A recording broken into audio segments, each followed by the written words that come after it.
If you work in TV and you're wondering how the hell you actually make money in this new creator-led economy, listen up. This year, Telecast is launching 2 major ways to level up your digital-first strategy. First, the Telecast Digital Bootcamp. 4 intensive training days in central London from the 26th to the 31st of March for producers, executives and development teams who want to understand social video, platform behaviour, monetization, formats, talent economics and what it really takes to build IP in a digital-first world. This is hands-on, practical, led by digital-first experts and built for people who need answers now. Find out more at courses.telecast.com. And then there's a second edition of How to Make Money in Digital, a 1-day industry summit bringing together the sharpest minds in social video, video podcasting, IP, branded content, and multi-platform digital publishing. Case studies, studios, creators, platforms, the people shaping where this business is going next. It's on April the 21st at 30 Euston Square in London. Get tickets at howto.telecast.com. And here's the key thing. If you book a place on the Telecast Digital Bootcamp, you get free access to the How to Make Money in Digital event day worth up to £350. Training and front row insight. 2 powerful experiences, 1 clear goal. Helping you thrive in the digital-first production economy. Check out courses.telecast.com and howto.telecast.com or click the links in the episode description. Get ahead in digital in 26 with the Telecast Digital Bootcamp and How to Make Money in Digital. We'll see you there.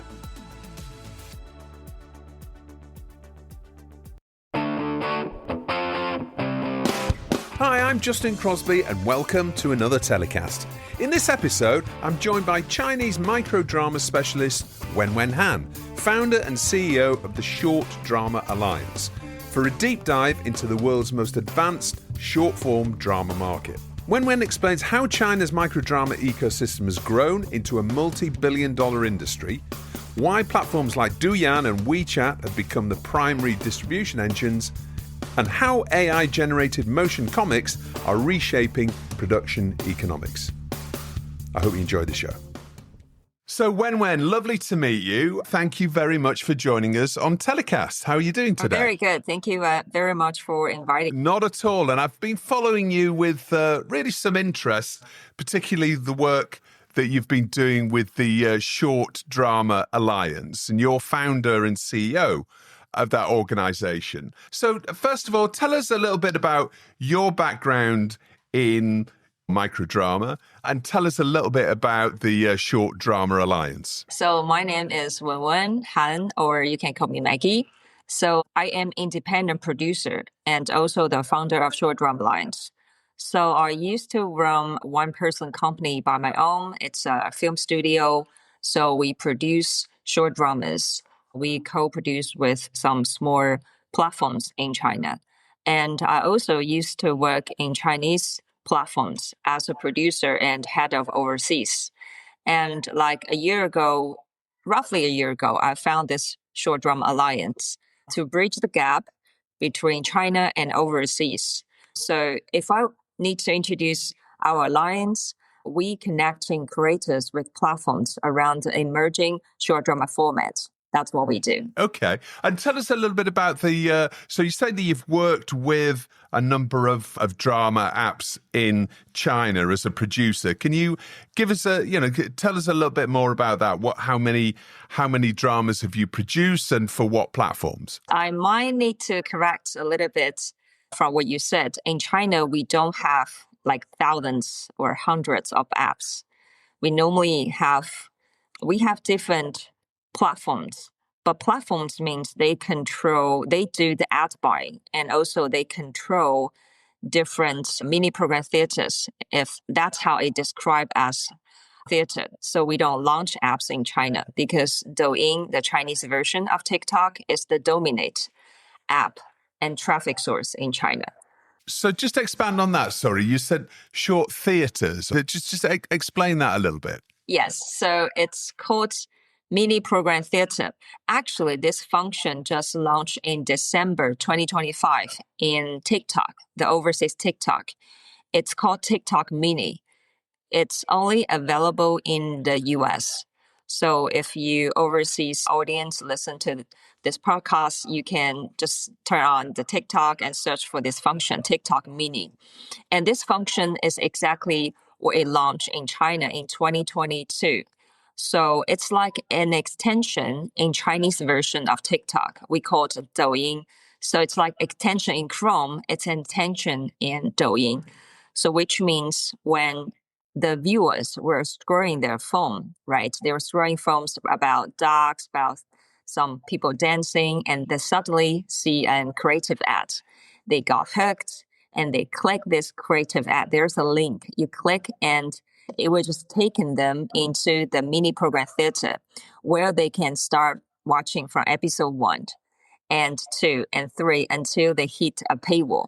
So they can click and they can top up directly into this to unlock those mini program theater to watch the next episode. So it's a seamless loop. Okay, so it's essentially a function or it's a feature of existing social media platforms like TikTok, and they're the different similar types of platform available in China. Yes, TikTok, Chinese TikTok, Douyin is the main traffic source. There's also extensions in WeChat extension. It's also called mini program theaters. Great. Okay, so give us a sense of how many shows you've produced for those platforms then. If say co-produce, or let's say I co-produce or I work in platforms, that's roughly, not much, roughly 35 short dramas. That's including the ones I work in a platform. Okay. Still sounds quite a lot, 35. That's a lot of production. And those have all pretty much been produced in China. Yes, it's all Chinese short dramas. Yeah. Okay. So tell us more about the Short Drama Alliance then, because that is an organization that you've set up. Give us a sense of, what the alliance is and what its aims are. Yes. So why I set up this alliance, that was backed by a year ago when I was still working in a short drama platform based in Wuhan.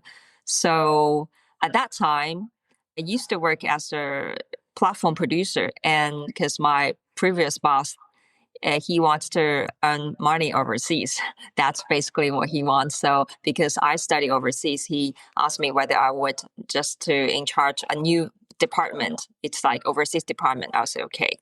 And after I start to reuse my LinkedIn, because LinkedIn is the platform when I graduated from overseas, I used that to looking for jobs. So I reused that.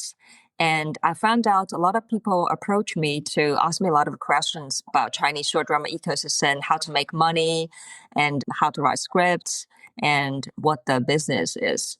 So I found out there is a lot of information gap between China and overseas. So that's why after I quit my job, I decided to launch this alliance. One of the things we do is to bridge the gap. So I will write some articles introducing what happened in China, explain the whole ecosystem, and might be the future is, because China is about at least 2 years ahead of overseas. So what's happening in China is likely happen overseas. Yeah, absolutely. Well, I think, we can say we're sat in the UK, but certainly we know how the US has been watching this, explosion of microdrama coming from China. And, latterly the UK's starting to wake up as well. And it's incredibly sophisticated market now. So, but we don't really talk too much about what the market looks like within China. So can you tell us a little bit about what China's short form drama market looks like right now in terms of scale, in terms of territories within China, and how mature the market is? Yes, actually, I just read reports from Data Eye of 2025 annual report of Chinese short drama market, and it really surprised me. The market size, it's already reached $13.8 billion US dollar in Chinese market only. So it's nearly twice of the Chinese cinema box office in 2025. And in 2024, it just surpassed the Chinese any box office. And last year, it was like twice of the box office. So I think one of the reason is the growth of AI motion comics. It contributes to a lot. So it was before it was estimated in 2025 the income of Chinese short drama is around 8 billion US dollar. And the report shows that it's way higher than what they estimated. Yeah.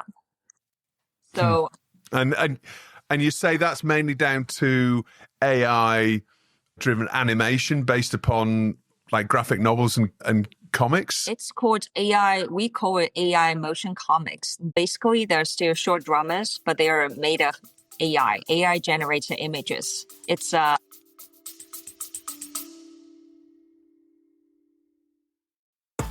Want to get ahead in digital first content? The Drop is the go-to newsletter for industry professionals, delivering insider news, trends, and insights straight to your inbox. Navigate the fast-changing landscape of digital first production, distribution, and monetization. Sign up now for free at dropmedia.co.uk and stay informed with The Drop.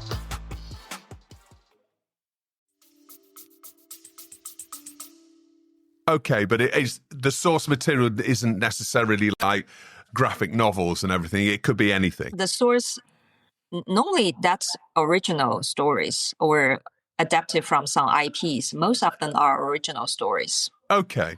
So we're really talking about, purely AI driven and created drama series. So purely AI. Those are the ones that are really starting to scale Yes, now. That's purely AI generated, like short dramas. Interesting. And obviously people have adopted it. People seem to love that and don't have any pushback in terms of the fact that it's AI driven and AI created. There doesn't seem to be any issue with that at all. I think AI motion comics will take part of the market from live action short dramas, but mostly I think what they were taking is for audiobooks. Some people, they listen audiobooks, but for AI motion comics, they can listen and watch at the same time. So I think they will take part of the market from audiobooks. Interesting. Okay. So give us a sense then of, you've covered what sort of scale, obviously huge market and exceeding box office.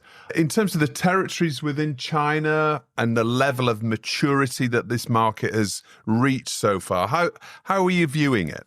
Wow, it's the market's very mature, from platform production companies, script writing studios, film based, we call it filming based, or filming based and post production companies. Everything is very mature. So it was like it was mature at least I would say 2 years ago. It's completely mature and competitive market. And what I view is I think the market will still grow. It haven't reached to the top yet. Although that's already 70% of our audience, like Chinese, are watching micro dramas. But I think the market will still grow. It haven't reached to the top yet. Okay, that's it's fascinating, really exciting, and a real pointer for the rest of the world that's following in this trend. And we see in a lot of Western territories, a lot of the bigger traditional media companies getting involved. We've seen Fox investing in this area, and we can imagine there's going to be well-known actors and more sort of premium productions starting to roll out. Are you seeing some of the better known actors and talent getting involved in short drama? Or, as you say, is it really the AI created content within drama series that seems to be most popular? Still action, like live action short drama, is still the mainstream. I was just saying AI motion comics are growing. The market is growing. So the ROI can be as high as 4 to 5 for some heat AI motion comics. But it doesn't exist in live action short dramas anymore. But it's still the mainstream live action, those performed by actors. Yeah. And they are some top short drama actors. We do see some actors from film and TV, they switch their career from film to short dramas, and some of them become the top stars. That's what we see. Also, we've seen some like film directors or film executive directors or some famous film actress. One famous film actress, she actually played a lead role in short drama, but it's not a guarantee of a success. There is some there is a Yeah. famous actress. She's about almost 80 years old. She's as famous as Mary Streep in States, and she just think it's fun of short drama. So I think she invests. She executive produce and play a leading role in a short drama, but that short drama didn't perform well. So their fame can bring viewers to the short drama, but what really make the people stay is the story itself. So maybe I think her stories do have some improvement in the content, but yeah, that's what I see. Fascinating. Well, just coming back to monetization, really, or starting with monetization and coming back to platforms. You said that that it's not necessarily the short form drama apps that are dominant there. We know about Drama Box and Real Short, and there's many, many more on the international market. But you're saying essentially the main outlets for short drama and the places to access those are basically within the main networking social media apps like TikTok. You mean in China? Yeah. Yes.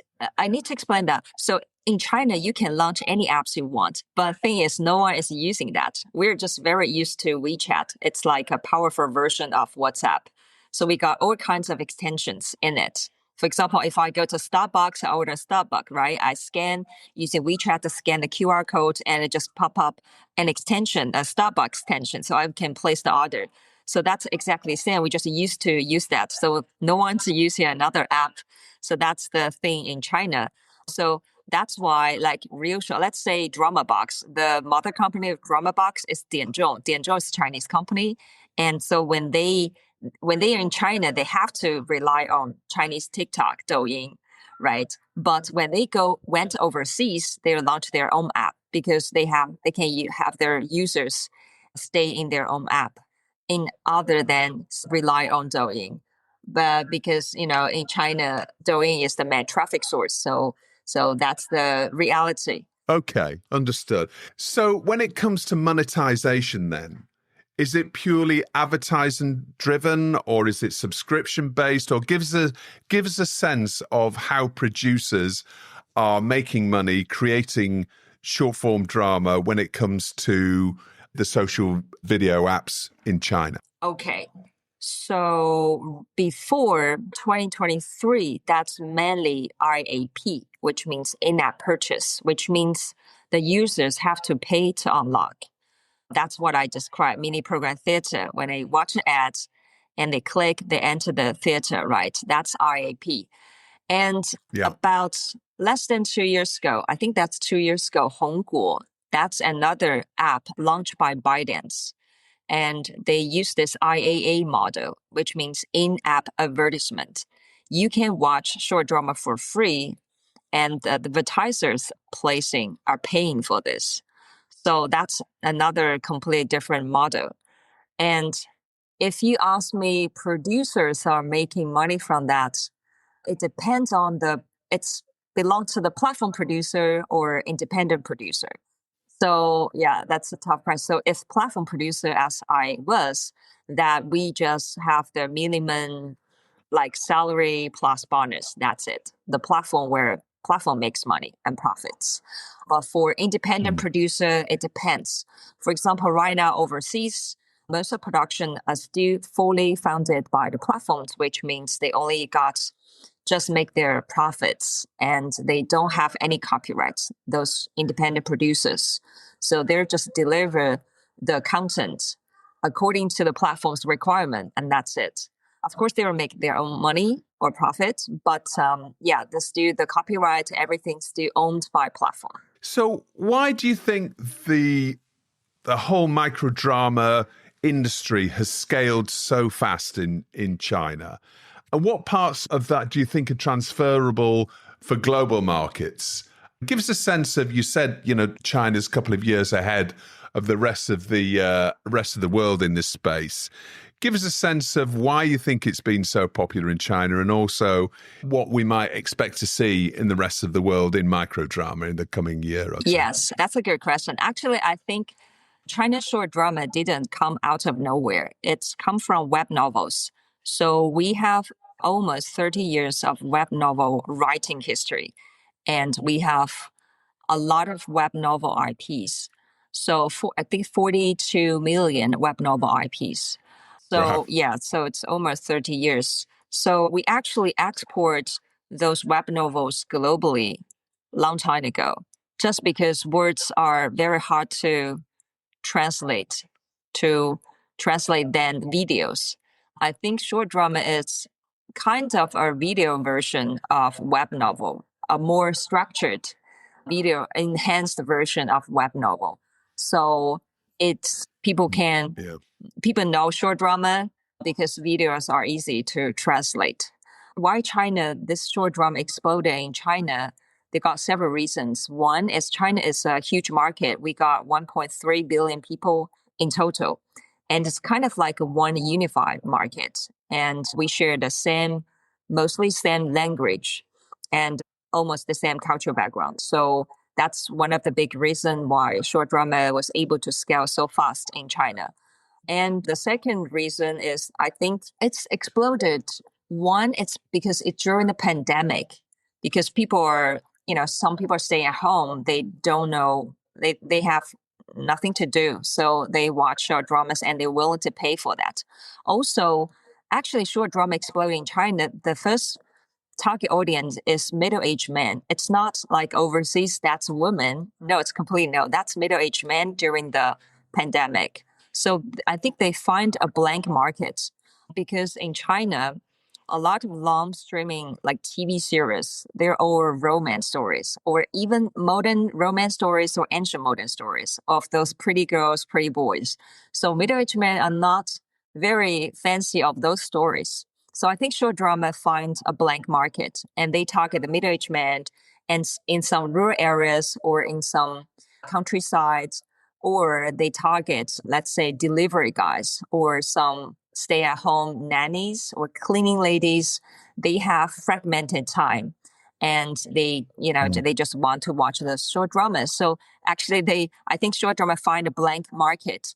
In overseas as well, this storytelling, they find a blank market as well. In States or in Europe, they find the romance is underestimated. So I think they find this storytelling find another blank market in States. Yeah, I think that's another reason. Yeah, we've been discussing microdrama a few times on telecast recently, and it seems like there's this huge untapped market of people willing to pay micropayments. That not being a barrier. Obviously, everyone's got a phone, and so they don't need any sort of other more expensive subscription. It can be something that's relatively low cost, and people that are time poor and maybe a little bit lonely in some cases as well. Yes, I think that's one of the reasons. I think short drama is an emotional product. When I introduce how to write short dramas, I say you need to play with the audience emotions and see what they want, what they lack of, what they want. For example, romance stories.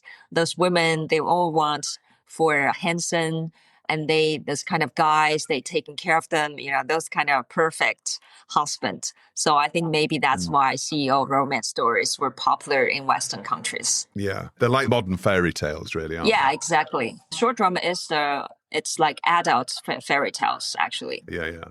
So what do you think the biggest misunderstandings there are when it comes to Western producers who are all getting into the market for the first time?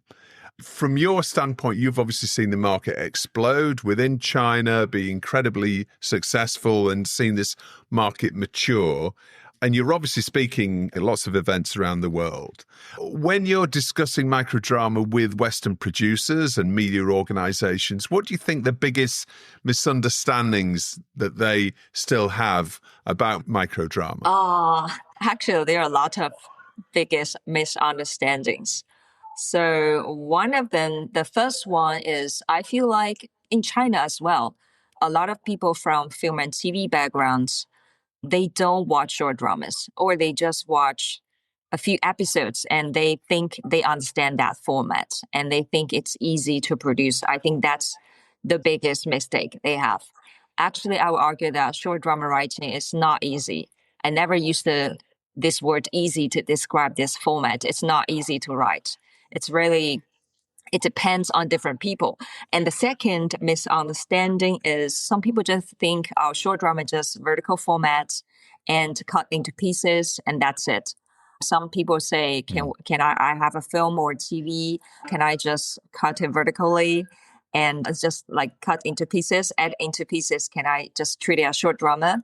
I never seen this any successful example in Chinese market. We in China, we produce 100 shows every single day. So I never seen that one successful case. So that's another misunderstanding. And the third, I think a lot of film and TV producers or directors, they still treat short drama with their artistic mindset. But actually it's instead of a product mindset. So I think when you produce this short drama, you just treat it as a product, use the product mindset. And when you sell the product to somebody, you need to understand what they want instead of what you want, how you want to design this product.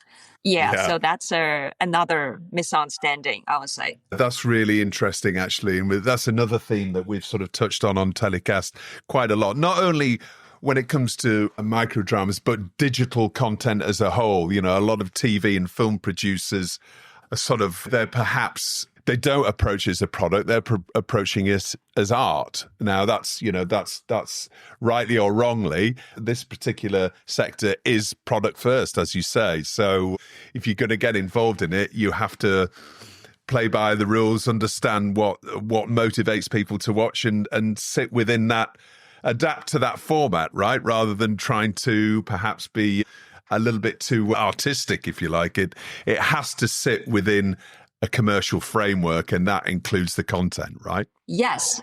Actually, when I describe this, I still describe as a fast-moving consumer goods. So you can treat it like H&M, right? Or you can design it as a COS, COS, that's a brand. But you don't design short drama as a Chanel, because Chanel is for a very niche market. It's another different market. So so I think when you decide a short drama product, we treat it as a product. Still think about your audience. For example, in China, most of them are still in small cities or rural areas. So we will think what they want, what they really care about. For example, like middle-aged women, let's say she has a family, right? What she care about is in China, she might have this conflict between mother and daughter-in-law, right? That's typical Chinese thing. Or she might think about her job or her husband or her kids. That's what she really care about. Instead of telling a story of a hedge fund, like Wall Street tycoon, those kind of story, I don't think those, let's say, Chinese women will be interested in. Because that's not what they really want. Yeah, it's got to be relatable, essentially. Yes, relatable. So that's why if it's relatable to them, that's why when they see these ads, those algorithms push to them and they intend to click and intend to pay for that, if that makes sense. Yeah, absolutely. So looking ahead then, when to, maybe 2-3 years in the future, what trends do you see emerging in the Chinese microdrama market at the moment that you think will have a global impact in the coming couple of years in different markets? One thing is for sure is from REP to RAA, in-app purchase to in-app advertisement. That's 100% sure, like guarantee. So before in Chinese web novel era, it's switched from RAP to RAA as well. So short drama followed the same path. And I believe overseas was follow the same path as well. Right now in the United States, it's not that competitive. People still willing to pay. So it's still RAP in-app purchase. But I would say in the very near future, they will, when the markets become more mature and more competitive, and like there are more shows for the audience to choose, and they will gradually switch to IAA. I think that's the trend.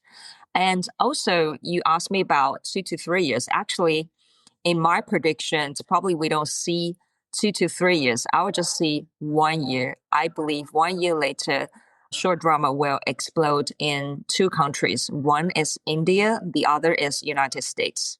That's my prediction. And you think, presumably, if the model is really changing to IAA, then do we see the distribution method for this becoming more social network based rather than closed app based on the global market? If it switch into IAA, there'll still be different apps. Like they might be promoted in different social medias, as you said, and people are downloading those apps. Those apps were like the mini TV in your phones, and you can watch them for free. And the thing is, well, I actually want to share with you, like TikTok just launched Pine Drama in US only and iOS only. Yes. So this is completely ad free, this short drama app, because TikTok is building an ecosystem. In China, this IA app is called Hongguo. So when you watch short dramas, about 10 episodes, there just have one advertisement. And if you click the advertisement, it will redirect you into Chinese version of TikTok, where you can place the order there. So it's completely an ecosystem and business ecosystem it was built. So if overseas need to build that ecosystem, one is depend on TikTok. TikTok has the advantage. The other, if other apps build that, at least you need to have a lot of followers or users in your app, right? Otherwise, how can you have them place order in your app? Well, Wenwen, thank you so much for joining us. Now we're going to move on to story of the week. What's your story of the week? Right. Yeah, actually, before I wrote 3 stories, but I want to share the most interesting one. So I was in Dubai a few weeks ago and attend an event there. So I met the head of the Dubai market for a Chinese company. And we said and talk a little bit about short drama. He's not from the short drama business.